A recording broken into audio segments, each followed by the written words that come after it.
오늘 우리에게 주신 하나님의 말씀은 히브리서 3장 1절입니다. 제가 읽겠습니다.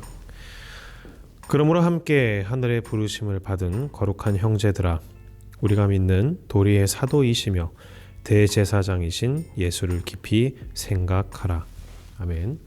오늘 코로나로 지쳐있는 신앙인들에게 보내는 편지, 코로나로 지쳐있는 신앙인들에게 보내는 편지라는 제목으로 짧게 말씀을 전하도록 하겠습니다. 언젠가 그 광고를 하나 봤습니다. 그 광고에는 피곤에 가득 쩔어 있는 어느 한 50대 정도 돼 보이는 직장인이 소파에 마치 녹아들듯이 앉아 있었습니다. 그 사람은 테레비를 켜놓고 그 테레비에는 아주 재밌어 보이는 프로그램들이 하고 있었지만, 그 직장인은 눈은 TV에도 가 있지 않고 그렇다고 자는 것도 아니고 피곤에 잔뜩 지쳐있는 모습으로 만사가 다 귀찮다라는 표정으로 앉아있는 것이었습니다. 그리고서는 그 광고의 카피 문구에는 이것이 나왔었어요. 뭘 먹어도 맛있지 않고, 뭘 해도 재밌지 않고, 뭘 해도 힘든 것은 나이가 들어서가 아니다, 피로 때문이다, 이렇게 돼 있더라고요.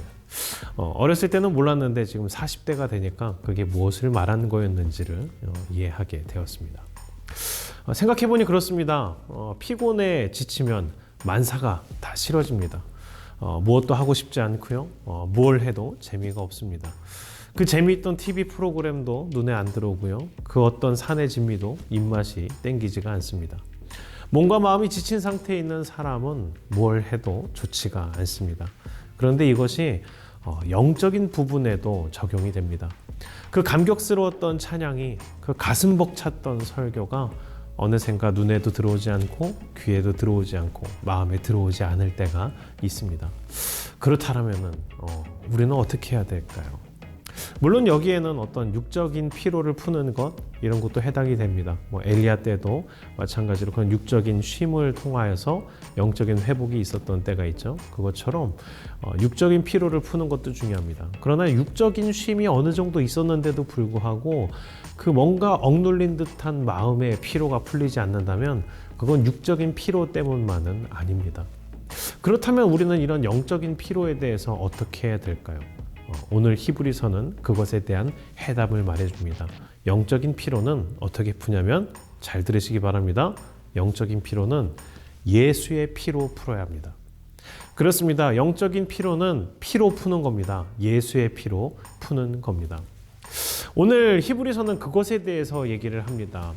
피로도로 우선은 따지자면 지금의 우리 현대인들, 그리고 코로나 상황에 있는 우리들 너무나 많이 피로하죠. 그러나 우리의 믿음의 선배들, 신앙의 선배들, 초대교회 때는 그 피로도가 어마어마했습니다. 에든버러 신학대학교에 레리 허타도라는 교수님이 계신데요. 그분이 초대 기독교인들의 생활에 대해서 심도 있게 연구를 했습니다. 그분의 연구를 통하면은 그분은 이렇게 증언을 합니다. 초대교인들이 두 가지의 실제적인 엄청난 핍박 가운데 놓여 있었다라는 거죠. 먼저 첫 번째로는 문화 사회적인 부분에서 핍박이 대단히 심했습니다. 요즘도 그렇죠. 뉴스를 보거나 아니면 어떤 인터넷에 대한 기독교에 대한 비판 기사를 읽거나 할 때 여러분들 댓글 보는 거 무섭지 않습니까? 그렇습니다. 사회에서 기독교에 대한 인식, 어떤 조롱, 핍박, 이런 것들 무시무시하죠. 직장을 다니시는 분들 기독교의 기자만 나와도 아마 많이 화를 내면서 정말 득달같이 달려드는 그런 모습들을 보신 분들도 있습니다. 많이 무서울 거예요. 초대교회 때의 교인들 어땠을까요? 그분의 연구를 통하자면은 사회 전반적으로 기독교에 대한 어떤 조롱과 멸시, 이것이 어마무시했습니다. 사람들은 기독교가 인신 제사를 드리는 곳이라고 오해를 했고요. 심지어 인육을 먹는 단체라고 오해를 했고요. 그리고 기독교인들이 자기의 어떤 문화 전통을 파괴하며 사회를 번복하려 한다라는 그러한 오해와 그런 잘못된 뉴스 가운데에서 기독교를 핍박하고 조롱하였습니다. 그래서 그들은 기독교인이라고 하면은 사람처럼 취급을 해주지를 않았었습니다. 그런 상황 가운데에서, 그 억눌림 가운데에서 하루하루를 살아가는 우리 초대교회의 그 신앙의 선배들은 얼마나 많은 피곤함과 눌림이 있었을까요? 그것이 어떠한 그냥 분위기상으로만 눌림이었다라면은 좀 참을만 했을 텐데 실제적인 핍박, 이것은 더 말할 수가 없었습니다. 로마 대화제 이후로 이제 네로 황제는 기독교인들을 공공의 적으로서 오히려 공표를 합니다. 그래서 기독교인들을 죽여야지만, 기독교인들을 박멸해야지만 이 로마가 평안할 것이다 라며 기독교인들을 일부러 법으로까지 잡아서 기독교인인 것 자체가 불법인 시대를 만들었습니다. 그래서 수많은 기독교인들을 잡아다가 화형을 시키거나 원형 경기장에 몰아넣어서 사자밥이 되게 만들었었죠. 이러한 두 가지의 문화적인 분위기 그리고 실제적인 핍박, 이 핍박들 가운데에서 그때 당시의 기독교인들은 참 끔찍한 고통과 그리고 그런 피로감, 어려움, 여기에 노출되었었습니다. 우리가 읽은 이 히브리서, 오늘 말씀 이 히브리서는 바로 그때 당시 그러한 상황 가운데 놓여 있던 기독교인들에게 하나님께서 주신 말씀입니다.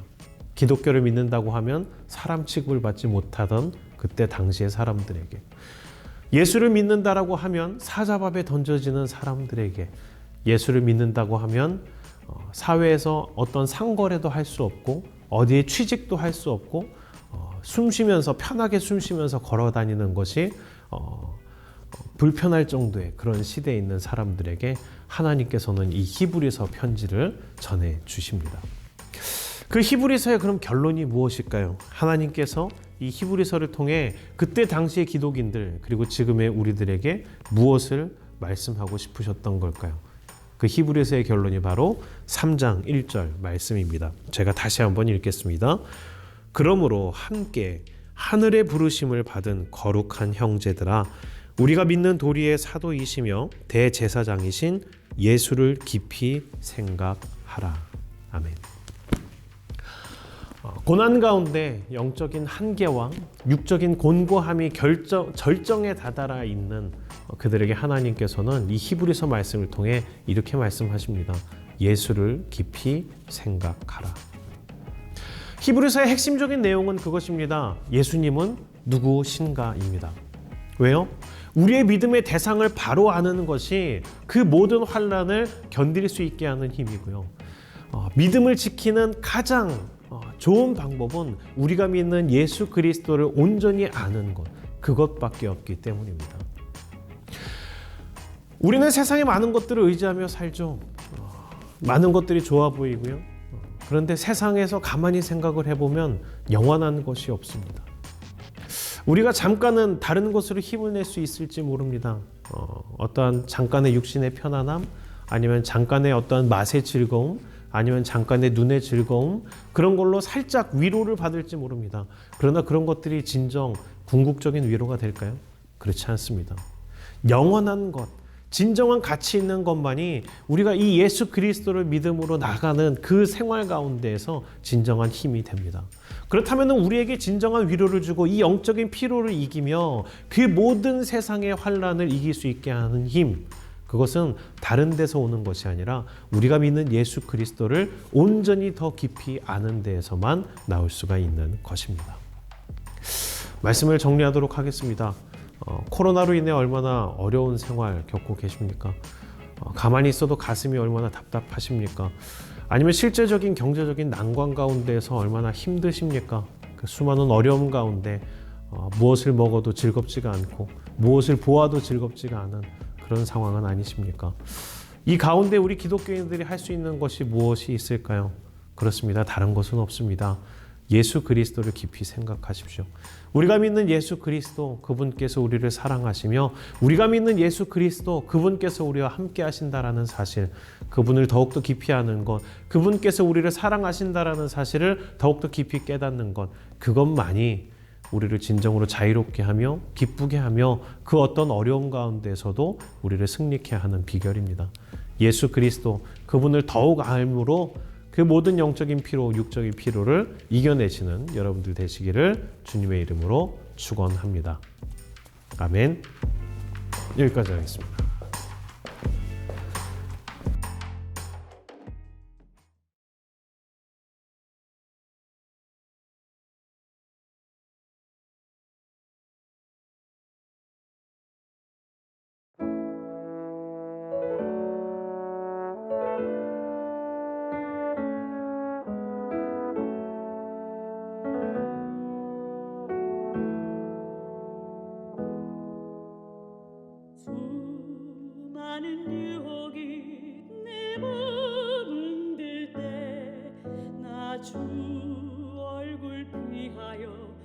어둠 찾았네.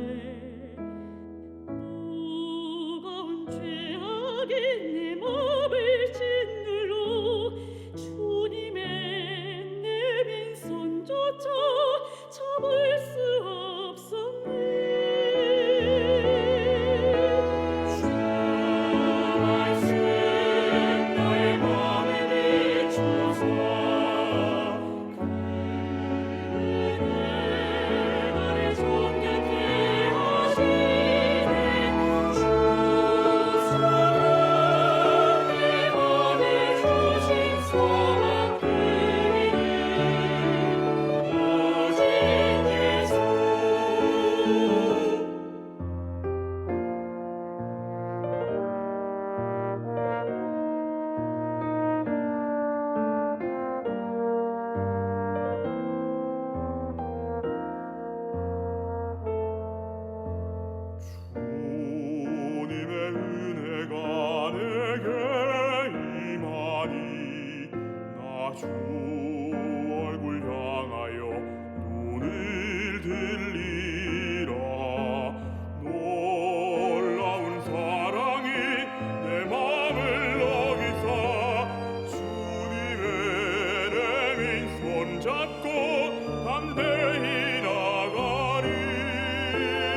재미있게 읽고 명쾌하게 이해하는 기독교 핵심 진리 크리스찬 매뉴얼 제1장 신은 있다. 나는 사람 대접 받고 싶다. 유신론 대 무신론. 인류 역사의 모든 철학과 학문의 기원을 거슬러 올라가면 최종적으로 두 가지 사상과 신앙을 만나게 됩니다. 유신론과 무신론이 바로 그것입니다. 신이 계시다는 유신론에서 신이 우주를 창조하셨다는 창조론이 나옵니다. 창조론의 입장에서 본 인간은 하나님이 지으신 피조물입니다. 피조물에는 창조주의 섭리가 담겨 있습니다. 존재의 의미와 목적이 있는 것입니다. 신이 만드신 피조물의 가치는 존재 그 자체로 평가됩니다. 이것을 존재 가치라고 말합니다. 피조물은 세상 어느 무엇과도 바꿀 수 없는 소중한 존재가 됩니다. 이러한 사상을 배경으로 인간 생명의 가치를 소중히 여기는 문화가 꽃피우게 되었습니다. 자본주의의 경제 형태와 민주주의의 정치 형태가 나온 것입니다. 그러나 무신론에서 출발한 철학과 학문을 통해서는 진화론이 나옵니다. 무신론자들은 신도, 영혼도, 사후세계도 존재하지 않는다고 말합니다. 인간을 포함한 모든 생물은 신의 섭리가 아니라 진화의 산물이라고 말하는 것입니다. 인간의 모든 생각과 감정은 신체의 정기적, 화학적, 물리적 작용에 불과하다고 말합니다. 인간은 신의 섭리의 산물이 아니라 아무런 의미와 목적이 없는 단지 우연의 산물일 뿐이라고 여깁니다. 인간이 우연의 산물이라고 한다면 인간에 대해 숙고할 필요도 의미를 부여할 필요도 없어집니다. 인간은 하나의 물질과 같은 존재로 전락됩니다. 그러니 존재에 대해서도 큰 의미 부여를 하지 않게 됩니다. 인간의 가치를 소유로 판단하게 됩니다. 인간 자체가 아니라 그가 갖고 있는 소유로 인간의 가치가 결정됩니다. 이것을 소유 가치라고 말합니다. 이렇게 인간을 물질과 소유로 취급하는 사상과 철학의 결과물은 유물론과 공산주의입니다. 사람들은 진화론을 학문과 과학이라 착각합니다. 진화론의 근거를 과학으로 내세우기 때문입니다. 그러나 실상을 들여다보면 진화론은 과학이 아니라 신앙입니다. 진화론 안에는 신이 없다고 믿는 무신론이라는 신앙이 숨겨져 있습니다. 무신론이라는 신앙적 배경이 진화론을 필연적으로 만들어낸 것입니다. 무신론을 증명하기 위한 이론으로 진화론을 만들어낸 셈입니다. 인간은 자신의 신앙에 따라 유신론이냐 무신론이냐를 선택하게 됩니다. 인간의 가치도 결국 유신론이냐 무신론이냐의 신앙 선택에 의해 결정됩니다. 무신론을 믿으면 인간은 결국 의미 없는 소유와 물질에 불과한 취급을 받습니다. 우연에 의해 생성된 존재로 전락하게 됩니다. 인간을 물질로 취급했던 과거의 역사를 기억하십니까? 유물론을 숭상했던 사람들은 살인을 저지를 때에도 양심의 가책이 없었습니다. 살인은 인간을 죽이는 것이 아니라 물질을 처리한 것이기 때문입니다. 물질을 처리하는 방법 중 하나가 살인이었을 뿐입니다.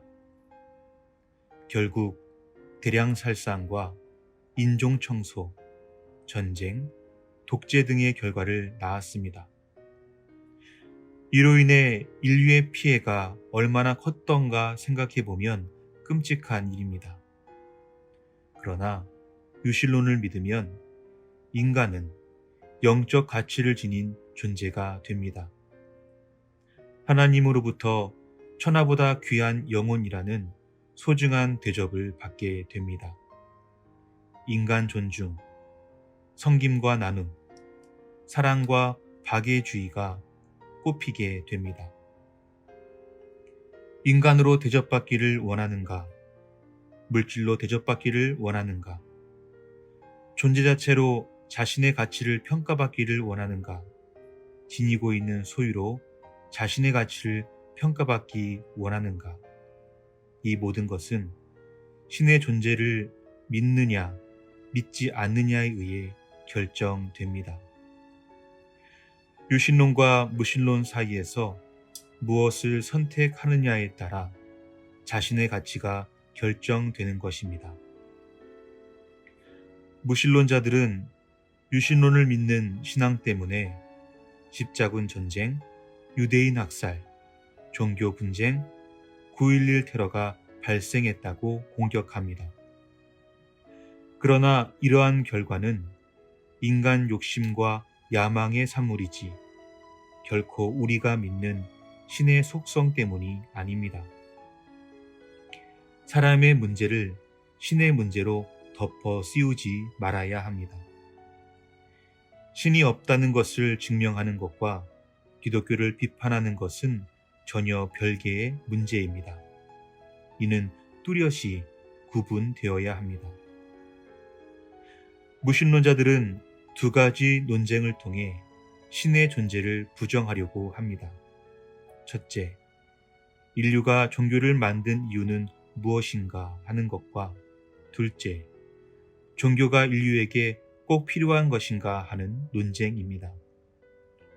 두 논쟁은 신의 존재 여부에 사실상 아무런 영향을 끼치지 못합니다. 이러한 논쟁의 결과가 신은 있고 없고를 결정하지 못합니다.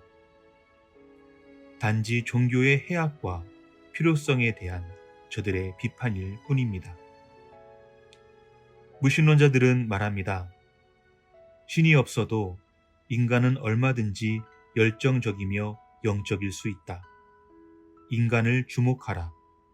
신의 존재를 의심하라. 미래 사회의 대안은 종교가 아닌 인간 자체에 있다고 주장합니다. 인간의 존엄성이 오히려 신 때문에 무너져 왔다는 것입니다. 기독교 안에 있었던 종교 전쟁과 가난, 아동 학대와 동성애 차별과 같은 예를 들며 강조합니다. 그러나 이것은 종교에 대한 비판일 뿐 신의 존재 증명과는 전혀 상관없습니다. 종교에 대한 비판과 신 존재 증명은 전혀 별개의 문제이므로 반드시 구별되어야 합니다. 무신론자들은 신이 있어야 할 자리에 인간을 대신 앉혔을 뿐입니다. 그들은 인간을 신으로 만들려 하고 있습니다. 에덴에서 아담이 신의 자리에 앉으려 했을 때 벌어진 결과를 생각해 보십시오. 무신론자들은 종교를 비판하는 이유가 인간의 가치를 찾기 위해서라고 주장합니다. 그러나 이것은 엄청난 모순입니다. 저들이 믿는 무신론으로 인해 인간의 가치가 결국 소유와 물질로 전락되고 있기 때문입니다.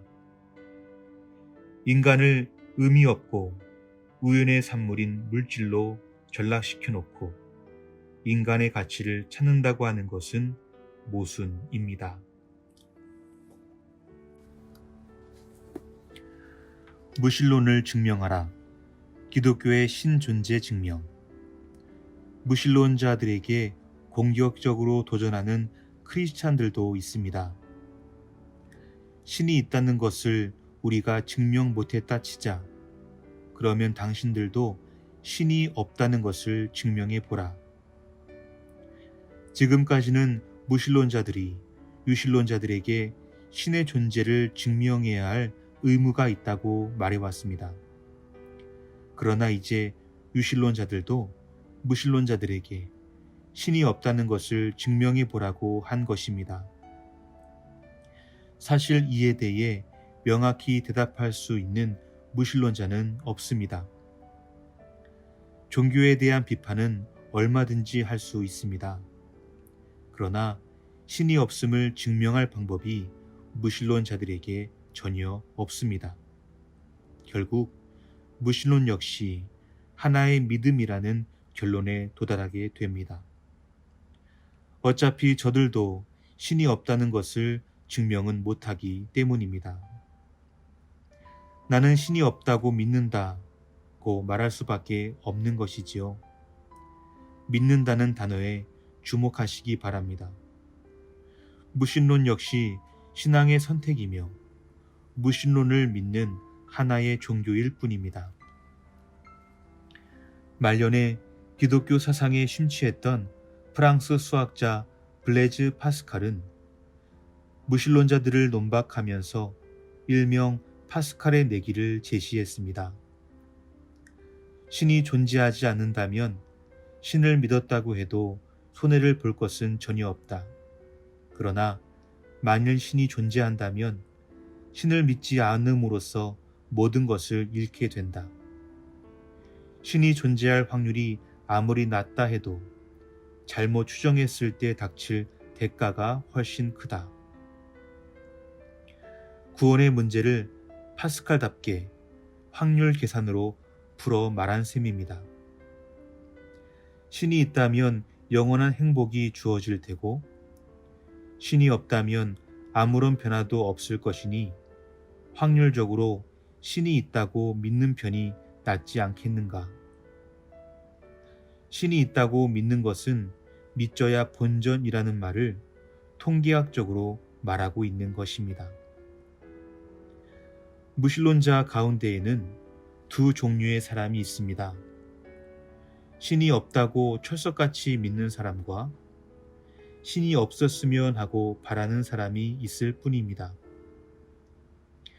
무신론자들의 내면을 들여다보면 사실 대부분이 신이 없었으면 하고 바라는 사람들입니다. 무신론자들이 아니라 불신론자들이라는 말입니다. 불신론자들의 잠재의식 속에는 신이 정말 있다면 심판이 있을지 모른다는 두려움이 있습니다. 지은 죄에 대한 심판이 두려워 의식적으로 신의 존재를 부정하고 있는 셈입니다.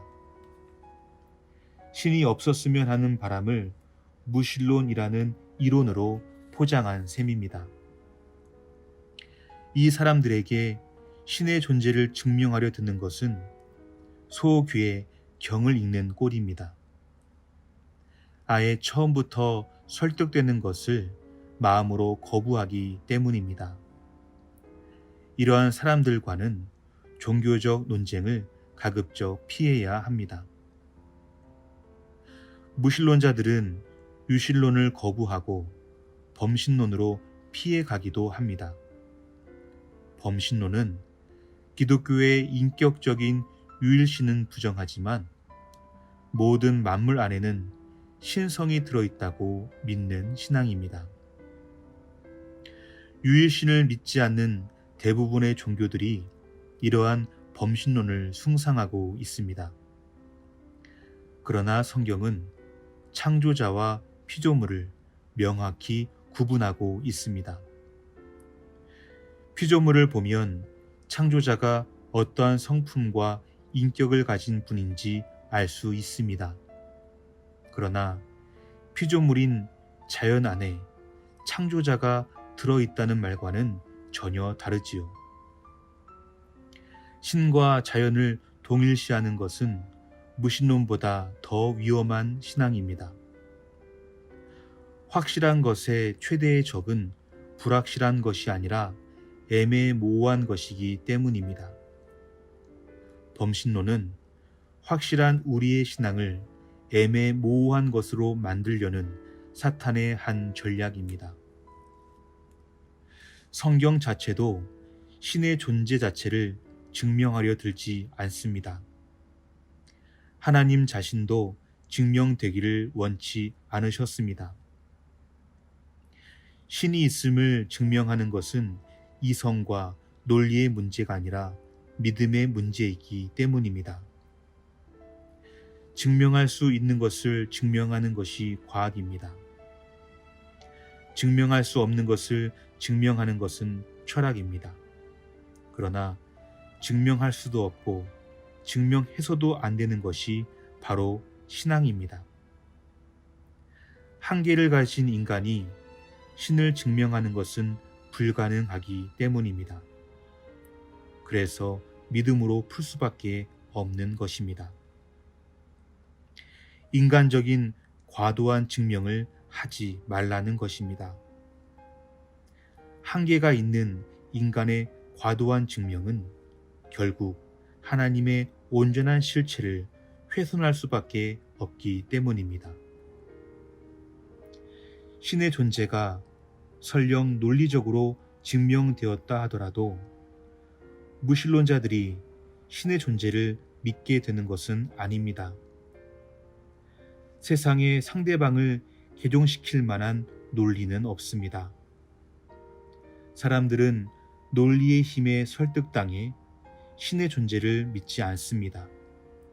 신은 증명도 불가능하지만 설령 증명된다 하더라도 사람들이 믿는 것은 아닙니다. 신은 증명되어 믿는 것이 아닙니다. 믿으면 증명되는 것입니다. 믿었더니 경험되는 것이 신입니다. 그래서 믿음은 신의 영역이며 선물이라 말합니다. 믿음의 선물은 지성인과 비지성인의 차별을 두지 않습니다. 지성의 유무와는 전혀 상관없습니다. 믿음을 주시는 분 하기 나름이기 때문입니다. 믿음의 선물을 받은 사람만 믿을 수 있습니다. 어떠한 논리도 믿음의 영역을 대신할 수 없습니다. 신의 피조물인 인간에 의해 증명되는 존재라면 엄밀히 말해 더 이상 신이 될 수 없습니다. 유한하며 무지무능한 인간에 의해 무한하며 전지전능한 하나님이 완전히 증명될 수 있겠습니까? 증명될 수 없어야 신인 것입니다. 불신론자들은 생물학적 아버지 없이 처녀의 몸에서 태어난 아기 예수가 자라나 죽은 지 오래되어 악취를 풍기던 나사로를 살리고 물 위를 걸으며 죽은 지 3일 만에 살아나 승천한 내용의 이의를 제기합니다. 인간적으로 불가능하다고 시비를 거는 것입니다. 답은 단순합니다. 인간적으로는 불가능하지만 신적으로는 다 가능합니다. 예수님을 인간으로 믿는가, 신으로 믿는가에 따라 답이 달라질 뿐입니다. 과학적 답을 말할 것인가와 신앙적 답을 말할 것인가의 차이일 뿐입니다. 예수님을 인간으로 믿으면 기적과 초월적 현상은 이해가 될 수 없습니다. 그러나 신으로 믿으면 기적을 너무나 당연하고 자연스럽게 받아들일 수 있습니다. 결국 믿음의 문제입니다. 예수님을 누구로 얼마만큼 믿느냐의 문제입니다. 신이신 예수가 죽은 지 사흘 된 나사로를 살리지 못하는 것이 훨씬 더 이상합니다. 그러나 예수님을 인간으로 믿는 사람들에게는 예수가 죽은 나사로를 살리셨다는 내용이 절대 믿어질 리 없습니다. 신은 시간과 공간에 제한을 받지 않으십니다. 그러나 사람은 시간과 공간의 개념에 매여 있습니다. 언어적 한계도 있습니다. 이러한 인간이 신의 존재를 증명하려는 것 자체가 무모한 시도 아니겠습니까? 그래서 하나님은 성경 어디에도 우리더러 하나님의 존재를 증명하라 그렇게 요구하신 적이 없습니다. 한다 해도 불가능하며 증명해도 부정확해 쓸모가 없기 때문입니다. 개미들은 인간이 존재한다는 것을 어떻게 증명할 수 있을까요? 이것만 생각해봐도 아마 비슷한 결론이 나올 것입니다.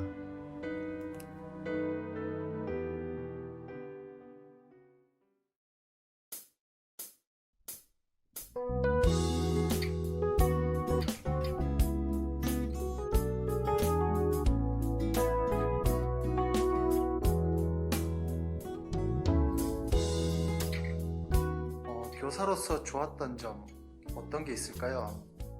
청소년부 교사로서 가장 좋은 점은 해마다 학생들과 수련회를 함께 할 수 있다는 것입니다. 물론 준비 과정이 많이 힘들고 수고로운 건 사실이지만 나이 수고와는 상관없이 언제나 넘치게 부어주시는 은혜를 목격할 수 있고 학생 때와 같은 믿음을 채워주시는 것 같아서 포기하기 힘듭니다. 사실 교사하면서 어떻게 보면 아이들한테 되게 고마운 부분이 많은데 저는 뭐 제가 더 막 뭘 해주고 막 주고 싶다라는 마음으로 시작은 했지만 돌아봤을 때 오히려 저의 예배가 회복되고 아이들에게 사랑받는 걸 많이 경험했거든요. 이렇게 가끔 예배를 드릴 때 너무 지치면 막 입이 안 열리고 찬양하기 힘들 때가 종종 있는데 아이들의 에너지가 되게 많잖아요. 그래서 아이들의 찬양 소리 덕분에 저도 같이 힘입어서 예배할 수 있게 됐던 적이 많았던 것 같습니다. 2021년에 교사를 하고자 하는 분들에게 하시고 싶은 말씀이 있을까요? 아이들과 함께 하면서 많은 것들을 배우고 잘하고 하는 것들을 보실 수 있을 거고요. 아이들만 잘하는 게 아니라 내가 잘하는 것도 보실 수 있고 내가 변하는 것들을 보실 수 있을 것 같아요. 교사라는 직업은 하나님이 역사하시는 걸 현장에서 볼 수 있는 가장 좋은 봉사인 것 같습니다. 우리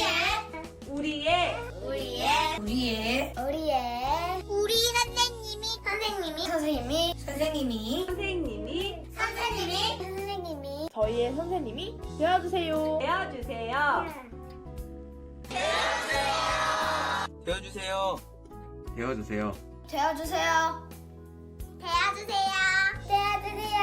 우리의 교사가 되어주세요!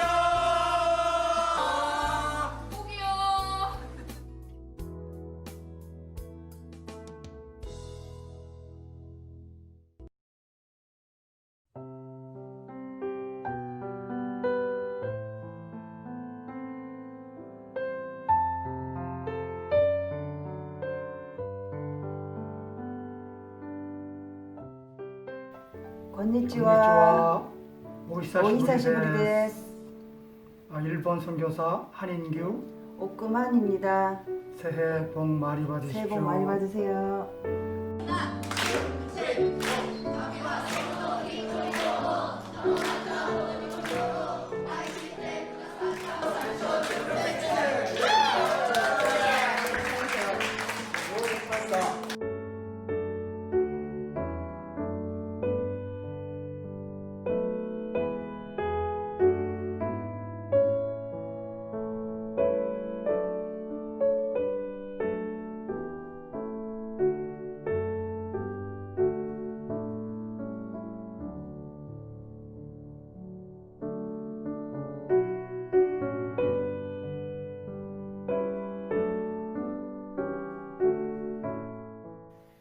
안녕하세요. 몽골 홉스볼 선한목자교회를 섬기고 있는 최용현 선교사입니다. 윤동일 담임 목사님과 무학의 모든 성도님들의 기도와 사랑으로 기쁜 마음으로 몽골 유목민들을 위해 섬기고 있습니다. 새해에는 예수 안에서 산 소망의 기쁨이 충만한 해가 되기를 소망합니다. 감사합니다.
제이먼 시인, 네팔 이민욱 선교사입니다.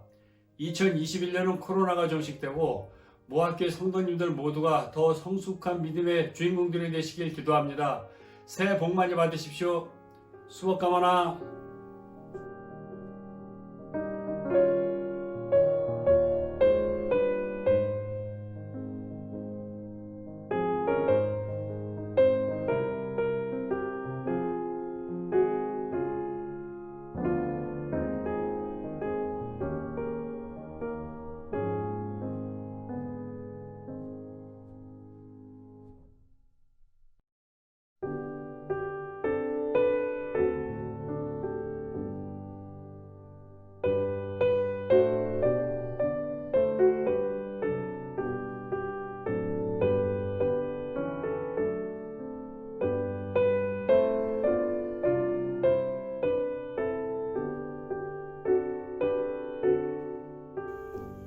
Sana itaibin, dirwati hayatina sabagitan, may mua kaf sa palakin, iluhul kutus yukawina, wayasyadna, ashkran ni Yesua.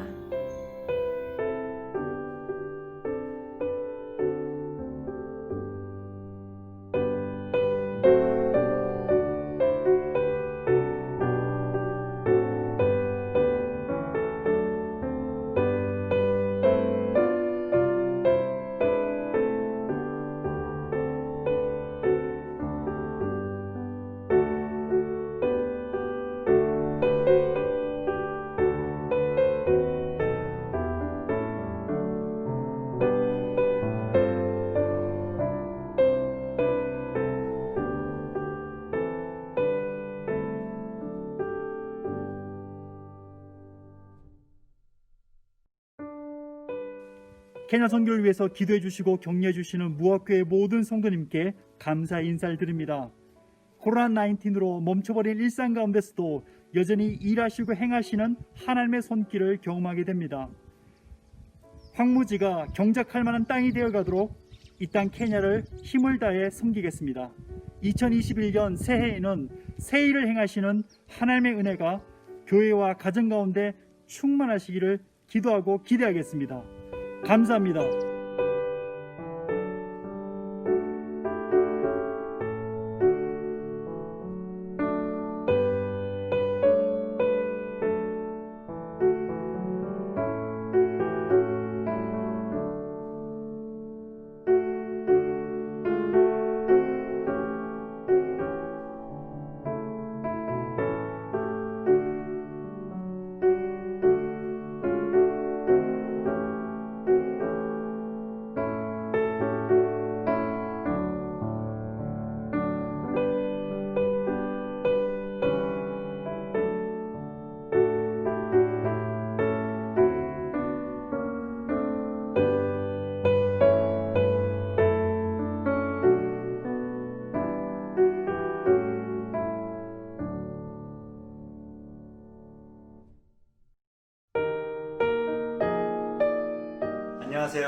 사랑하는 성교 선교사입니다. 항상 염려해 주시고 기도해 주시는 성도님들의 사랑으로 말미암아 저희들이 여기까지 또 지내올 수 있었음을 고백합니다.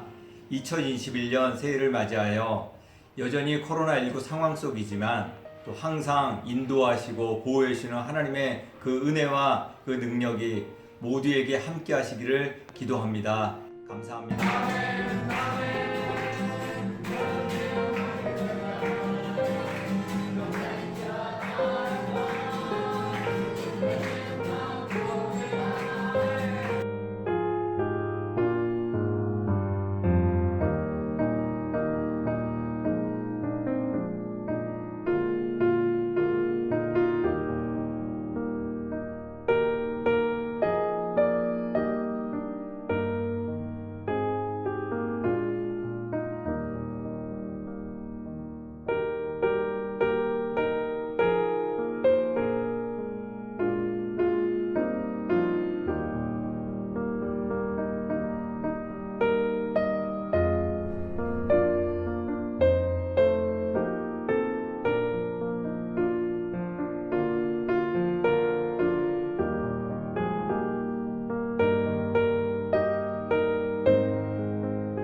창세기 1장 태초에 하나님이 천지를 창조하시니라.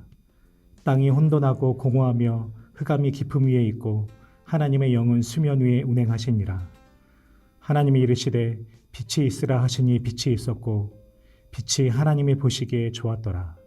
하나님이 빛과 어두움을 나누사 하나님의 빛을 낮이라 부르시고 어둠을 밤이라 부르시니라. 저녁이 되고 아침이 되니 이는 첫째 날이니라. 하나님이 이르시되 물 가운데에 궁창이 있어 물과 물로 나뉘라 하시고 하나님이 궁창을 만드사 궁창 아래의 물과 궁창 위의 물로 나뉘게 하시니 그대로 되니라. 하나님의 궁창을 하늘이라 부르시니라. 저녁이 되고 아침이 되니 이는 둘째 날이니라. 하나님이 이르시되 천하의 물이 한 곳으로 모이고 묻이 드러나라 하시니 그대로 되니라. 하나님이 묻을 땅이라 부르시고 모인 물을 바다라 부르시니 하나님의 보시기에 좋았더라. 하나님이 이르시되 땅은 풀과 씨 맺는 채소와 각기 종류대로 씨 가진 열매 맺는 나무를 내라 하시니 그대로 되어 땅의 풀과 각기 종류대로 씨 맺는 채소와 각기 종류대로 씨 가진 열매 맺는 나무를 내니 하나님이 보시기에 좋았더라. 저녁이 되고 아침이 되니 이는 셋째 날이니라. 하나님이 이르시되 하늘의 궁창에 광명체들이 있어 낮과 밤을 나뉘게 하고 그것들로 징조와 계절과 날과 해를 이루게 하라. 또 광명체들이 하늘의 궁창에 있어 땅을 비추라 하시니 그대로 되니라. 하나님이 두 큰 광명체를 만드사 큰 광명체로 낮을 주관하게 하시고 작은 광명체로 밤을 주관하게 하시며 또 별들을 만드시고 하나님이 그것들을 하늘의 궁창에 두어 땅을 비추게 하시며 낮과 밤을 주관하게 하시고 빛과 어두움을 나누게 하시니 하나님이 보시기에 좋았더라. 저녁이 되고 아침이 되니 이는 넷째 날이니라. 하나님이 이르시되 물들은 생물을 번성하게 하라. 땅 위 하늘의 궁창에는 새가 나르라 하시고 하나님이 큰 바다 짐승들과 물에서 번성하여 움직이는 모든 생물을 그 종류대로 날개 있는 모든 새를 그 종류대로 창조하시니 하나님이 보시기에 좋았더라. 하나님이 그들에게 복을 주시며 이르시되 생육하고 번성하여 여러 바닷물에 충만하라. 새들도 땅에 번성하라 하시니라. 저녁이 되고 아침이 되니 이는 다섯째 날이니라. 하나님이 이르시되 땅은 생물을 그 종류대로 내되 가축과 기는 것과 땅의 짐승을 종류대로 내라 하시니 그대로 되니라. 하나님의 땅의 짐승을 그 종류대로 가축을 그 종류대로 땅에 기는 모든 것을 그 종류대로 만드시니 하나님이 보시기에 좋았더라. 하나님이 이르시되 우리의 형상을 따라 우리의 모양대로 우리가 사람을 만들고 그들로 바다의 물고기와 하늘의 새와 가축과 온 땅과 땅에 기는 모든 것을 다스리게 하자 하시고 하나님의 자기 형상 곧 하나님의 형상대로 사람을 창조하시되 남자와 여자를 창조하시고 하나님이 그들에게 복을 주시며 하나님이 그들에게 이르시되 생육하고 번성하여 땅에 충만하라. 땅을 정복하라. 바다의 물고기와 하늘의 새와 땅에 움직이는 모든 생물을 다스리라 하시니라. 하나님이 이르시되 내가 온 지면에 씨 맺는 모든 채소와 씨 가진 열매 맺는 모든 나무를 너희에게 주노니 너희의 먹을거리가 되리라. 또 땅의 모든 짐승과 하늘의 모든 새와 생명이 있어 땅에 기는 모든 것에게는 내가 모든 푸른 풀을 먹을거리로 주노라 하시니 그대로 되니라. 하나님이 지으신 그 모든 것을 보시니 보시기에 심히 좋았더라. 저녁이 되고 아침이 되니 이는 여섯째 날이니라. 창세기 2장. 천지와 만물이 다 이루어지니라. 하나님이 그가 하시던 일을 일곱째 날에 마치시니 그가 하시던 모든 일을 그치고 일곱째 날에 안식하시니라. 하나님이 그 일곱째 날을 복되게 하사 거룩하게 하셨으니 이는 하나님이 그 창조하시며 만드시던 모든 일을 마치시고 그날에 안식하셨음이니라. 이것이 천지가 창조될 때에 하늘과 땅의 내력이니 여호와 하나님이 땅과 하늘을 만드시던 날에 여호와 하나님이 땅에 비를 내리지 아니하셨고 땅을 갈 사람도 없었으므로 들에는 초목이 아직 없었고 밭에는 채소가 나지 아니하였으며 안개만 땅에서 올라와 온 지면을 적셨더라. 여호와 하나님이 땅의 흙으로 사람을 지으시고 생기를 그 코에 불어넣으시니 사람이 생명이 되니라. 여호와 하나님이 동방의 에덴의 동산을 창설하시고 그 지으신 사람을 거기 두시니라. 여호와 하나님이 그 땅에서 보기 아름답고 먹기에 좋은 나무가 나게 하시니 동산 가운데에는 생명나무와 선악을 알게 하는 나무도 있더라. 강이 에덴에서부터 흘러나와 동산을 적시고 거기서부터 갈라져 네 근원이 되었으니 첫째의 이름은 비손이라. 금이 있는 하윌라 온 땅을 둘렀으며 그 땅의 금은 순금이요 그곳에는 베델리엄과 호마노도 있으며 둘째 강의 이름은 기온이라. 구스 온 땅을 둘렀고 셋째 강의 이름은 히데겔이라. 아수르 동쪽으로 흘렀으며 넷째 강은 유브라데더라. 여호와 하나님이 그 사람을 이끌어 에덴 동산에 두어 그것을 경작하며 지키게 하시고 여호와 하나님이 그 사람에게 명하여 이르시되 동산 각종 나무 열매는 내가 임의로 먹되 선악을 알게 하는 나무의 열매는 먹지 말라. 내가 먹는 날에는 반드시 죽으리라 하시니라. 여호와 하나님이 이르시되 사람이 혼자 사는 것이 좋지 아니하니 내가 그를 위하여 돕는 배표를 지으리라 하시니라. 여호와 하나님이 흙으로 각종 들짐승과 공중의 각종 새를 지으시고 아담이 무엇이라 부르나 보시려고 그것들을 그에게로 이끌어 가시니 아담이 그 생물을 부르는 것이 곧 그 이름이 되었더라. 아담이 모든 각축과 공중의 새와 들의 모든 짐승에게 이름을 주니라.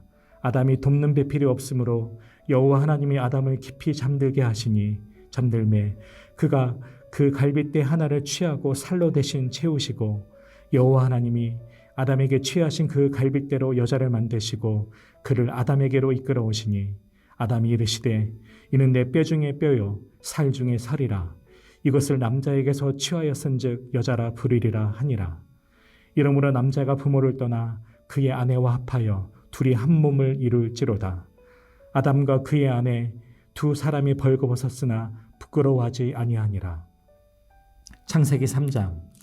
그런데 뱀은 여호와 하나님이 지으신 들짐승 중에 가장 간교하니라. 뱀이 여자에게 물어 이르되 하나님이 참으로 너희에게 동산 모든 나무의 열매를 먹지 말라 하시더냐. 여자가 뱀에게 말하되 동산 나무의 열매를 우리가 먹을 수 있으나 동산 중앙에 있는 나무의 열매는 하나님의 말씀에 너희는 먹지도 말고 만지지도 말라 너희가 죽을까 하노라 하셨느니라. 뱀이 여자에게 이르되 너희가 결코 죽지 아니하리라. 너희가 그것을 먹는 날에는 너희 눈이 밝아져 하나님과 같이 되어 선악을 알 줄 하나님이 아심이니라. 여자가 그 나무를 본즉 먹음직도 하고 보암직도 하고 지혜롭게 할 만큼 탐스럽기도 한 나무인지라. 여자가 그 열매를 따먹고 자기와 함께 있는 남편에게도 주매 그도 먹은지라. 이에 그들의 눈이 밝아져 자기들이 벗은 줄 알고 무화과 나무 잎을 엮어 치마로 삼았더라. 그들이 그날 바람이 불매 동산에 거니시는 여호와 하나님의 소리를 듣고 아담과 그의 아내가 여호와 하나님의 낯을 피하여 동산 나무 사이에 숨은지라. 여호와 하나님이 아담을 부르시며 그에게 이르시되 내가 어디 있느냐. 이르되 내가 동산에서 하나님의 소리를 듣고 내가 벗었으므로 두려워하여 숨었나이다. 이르시되 누가 너의 벗었음을 내게 알렸느냐. 내가 내게 먹지 말라 명한 그 나무 열매를 내가 먹었느냐. 아담이 이르되 하나님이 주셔서 나와 함께 있게 하신 여자 그가 그 나무 열매를 내게 주므로 내가 먹었나이다. 여호와 하나님이 여자에게 이르시되 내가 어찌하여 이렇게 하였느냐. 여자가 이르되 뱀이 나를 깨므로 내가 먹었나이다. 여호와 하나님의 뱀에게 이르시되 내가 이렇게 하였으니 내가 모든 각축과 들의 모든 짐승보다 더욱 저주를 받아 배로 다니고 살아있는 동안 흙을 먹을지니라. 내가 너로 여자와 원수가 되게 하고 내게 후손도 여자의 후손과 원수가 되게 하리니 여자의 후손은 내 머리를 상하게 할 것이요 너는 그의 발꿈치를 상하게 할 것이니라 하시고 또 여자에게 이르시되 내가 내게 임신하는 고통을 크게 더하리니 내가 수고하고 자식을 낳을 것이며 너는 남편을 원하고 남편은 너를 다스릴 것이니라 하시고 아담에게 이르시되 내가 내 아내의 말을 듣고 내가 내게 먹지 말라 한 나무의 열매를 먹었은즉 땅은 너로 말미암아 저주를 받고 너는 내 평생에 수고하여야 그 소산을 먹으리라. 땅이 내게 가시덤불과 엉겅퀴를 낼 것이라. 내가 먹을 것은 밭의 채소인즉 내가 흙으로 돌아갈 때까지 얼굴에 땀을 흘려야 먹을 것을 먹으리니 내가 그것에서 취함을 입었음이라. 너는 흙이니 흙으로 돌아갈 것이니라 하시니라. 아담이 그의 아내의 이름을 하와라 불렀으니 그는 모든 산자의 어머니가 됨이더라. 여호와 하나님이 아담과 그의 아내를 위하여 가죽옷을 지어 입히시니라. 여호와 하나님이 이르시되 보라 이 사람이 선악을 아는 일에 우리 중 하나같이 되었으니 그가 그의 손을 들어 생명나무 열매도 따먹고 영생할까 하노라 하시고 여호와 하나님이 에덴 동산에서 그를 내보내어 그의 근원이 뗀 땅을 갈게 하시니라. 이같이 하나님이 그 사람을 쫓아내시고 에덴 동산 동쪽에 그룹들과 두루 도는 불칼을 두어 생명나무의 길을 지키게 하시니라. 창세기 4장. 아담이 그의 아내 하와와 동침하매 하와가 임신하여 가인을 낳고 이르되 내가 여호와로 말미암아 등남하였다 하니라. 그가 또 가인의 아우 아벨을 낳았는데 아벨은 양치는 자였고 가인은 농사하는 자였더라. 세월이 지난 후에 가인은 땅의 소산으로 제물을 삼아 여호와께 드렸고 아벨은 자기도 양의 첫 새끼와 그 기름으로 드렸더니 여호와께서 아벨과 그의 제물은 받으셨으나 가인과 그의 제물은 받지 아니하신지라. 가인이 몹시 분하여 안색이 변하니 여호와께서 가인에게 이르시되 내가 분하여 함은 어찌 됨이며 안색이 변함은 어찌 됨이냐. 내가 선을 행하면 어찌 낯을 들지 못하겠느냐.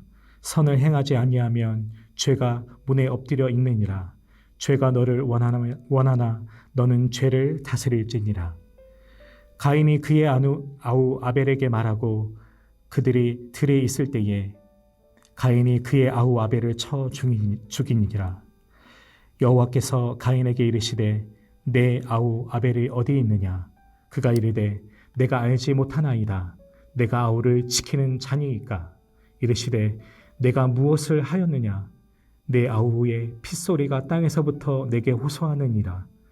땅이 그 입을 벌려 내 손에서부터 내 아우의 피를 받았은즉 내가 땅에서 저주를 받으리니 내가 밭을 갈아도 땅이 다시는 그 효력을 내게 주지 아니할 것이요 너는 땅에서 피하여 유리하는 자가 되리라. 가인이 여호와께 아뢰되 내 죄벌이 지기가 너무 무거우니이다. 주께서 오늘 이 지면에서 나를 쫓아내시온즉 내가 주의 낯을 배웁지 못하리니 내가 땅에서 피하여 유리하는 자가 될지라. 물은 나를 만나는 자마다 나를 죽이겠나이다. 여호와께서 그에게 이르시되 그렇지 아니하다. 가인을 죽이는 자는 벌을 7배나 받으리라 하시고 가인에게 표를 주사 그를 만나는 모든 사람에게서 죽임을 면하게 하시니라. 가인이 여호와 앞에서 떠나서 에덴 동산 놋 땅에 거주하더니 아내와 동침함에 그가 임신하여 에녹을 낳은지라.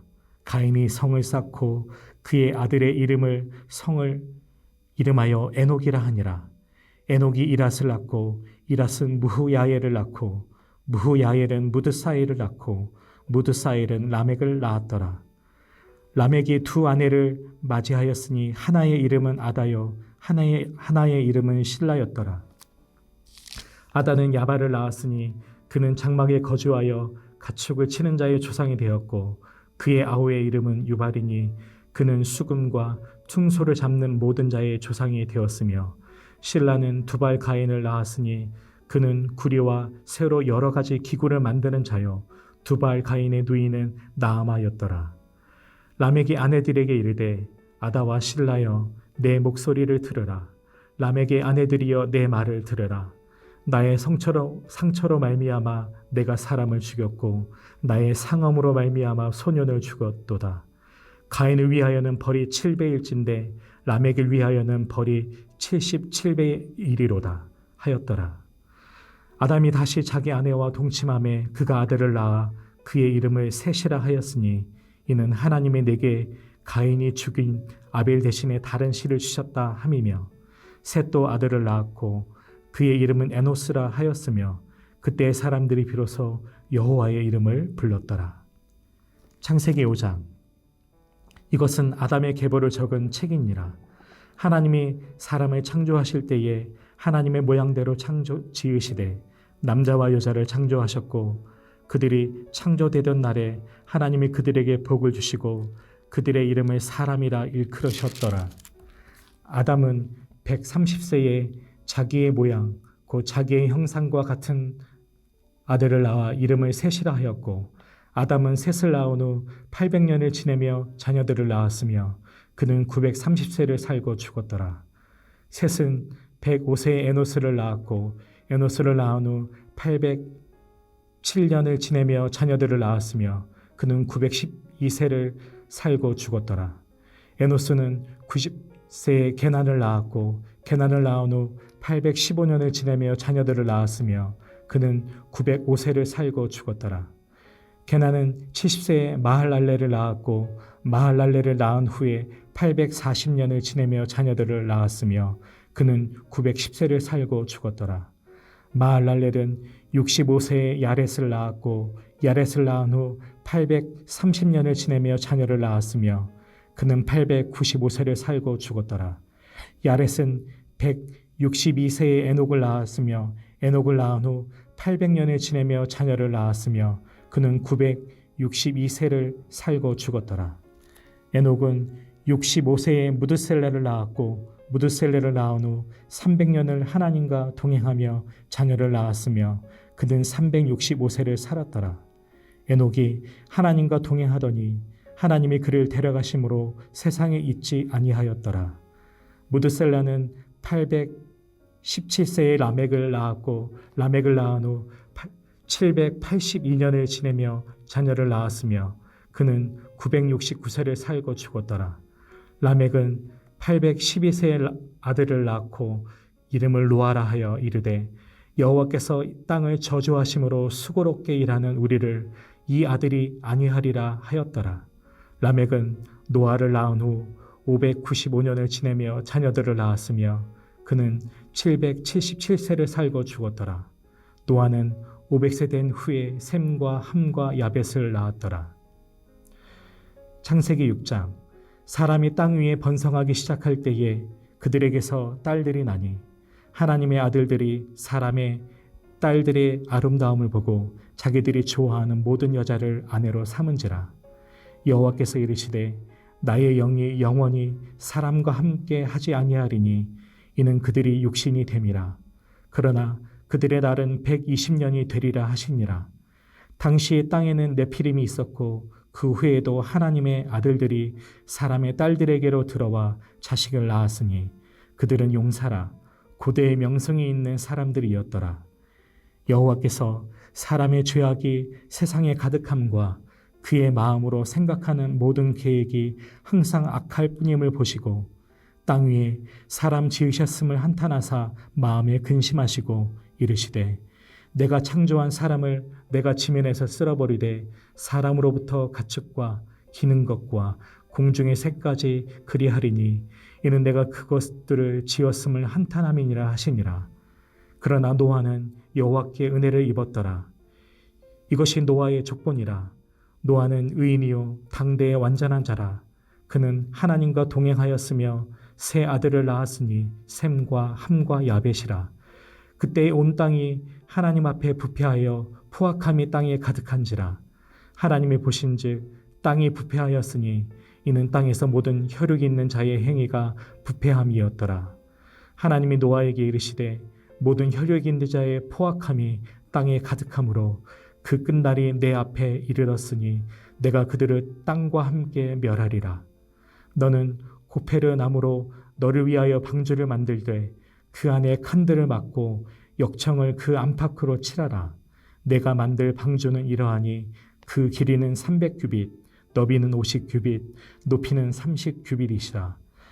거기에 창을 내되 위에서부터 한 규빗에 내고 그 문은 옆으로 내고 상중하 3층으로 하였지니라. 내가 홍수를 땅에 일으켜 무릇 생명의 기운이 있는 모든 육체를 천하에서 멸절하리니 땅에 있는 것들이 다 죽으리라. 그러나 너와는 내가 내 언약을 세우리니 너는 내 아들들과 내 아내와 내 며느리들과 함께 그 방주로 들어가고 혈육 있는 모든 생물을 너는 각기 암수 한 쌍씩 방주로 이끌어들여 너와 함께 생명을 보존하게 하되 새가 그 종류대로 가축이 그 종류대로 땅에 기는 모든 것이 그 종류대로 각기 둘씩 내게로 나아오리니 그 생명을 보존하게 하라. 너는 먹을 모든 양식을 내게로 가져다가 저축하라. 이것이 너와 그들의 먹을 것이 되리라. 노아가 그와 같이 하여 하나님이 자기에게 명하신 대로 다 준행하였더라. 아멘.